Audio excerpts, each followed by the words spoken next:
पिछली घटनाओं के बाद जहां आर्यन और मीरा के बीच नजदीकियां बढ़ रही थी, अब कहानी में एक गहरा और रहस्यमय मोड़ आता है। आर्यन की वर्कशॉप से लौटने के बाद मीरा के चेहरे पर एक ऐसी चमक थी जो सालों बाद देखी गई थी।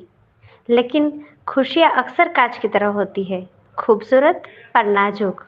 उस रात जब मीरा अपने घर के पुराने संदूकों की सफाई कर रही थी, उसे अपनी माँ की वह पुरानी डायरी मिली, जिसे वह अक्सर लाइब्रेरी लेकर जाती थी।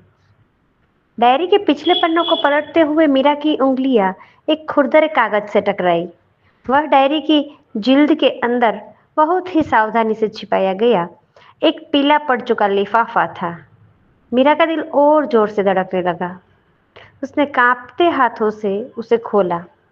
लिफाफे के अंदर एक खत था, जिस पर स्याही थोड़ी फैल गई थी, लेकिन शब्द साफ थे।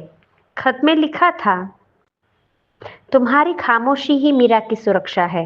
अगर तुमने कभी भी उसे उसके पिता के परिवार के बारे में बताया, या वह कभी उस पुरानी हवेली की तरफ लौटी, तो इतिहास खुद को दोहराएगा। जो नफरत तुम्हारी बर्बादी का कारण बनी, वही मीरा की जिंदगी भी छीन लेगी। इसे एक चेतावनी समझो या आखिरी सलाह। खत पढ़ते ही मीरा के हाथ वह कागज छूटकर फर्श पर गिर पड़ा। उसकी आंखों के सामने अंधेरा छा गया। उसने हमेशा यही सुना था कि उसके पिता का निधन एक दुर्घटना में हुआ था और उनका कोई परिवार नहीं था। लेकिन यह खत कुछ और ही कहानी बयां कर रहा था। पुरानी हवेली, नफरत, बर्बादी, ये शब्द उसके कानों में शोर मचाने लगे। उसी पल फोन की घंटी बजी। स्क्रीन पर आर्यन का नाम चमक रहा था। मीरा ने फोन उठाया, लेकिन उसकी आवाज हलक में ही फंस गई। मीरा, सो गई क्या? मैं बस ये कहने के लिए फोन किया कि कल सुबह हम उस पुराने चर्च के पास वाले कैफे में मिल रहे हैं। मुझे तुम्हें कुछ बहुत जरूरी दिखाना है। आर्यन की आवाज में एक उत्साह था, एक अपनापन था। मीरा ने अपनी रुलाई रोकते हुए कहा, आर्यन, मैं कल नहीं आ पाऊंगी। शायद हम कुछ दिनों तक ना मिले। आर्यन का उत्साह पल भर में सन्नाटे में बदल गया। क्या हुआ मीरा? तुम्हारी आवाज ऐसी क्यों लग रही है? क्या सब ठीक है?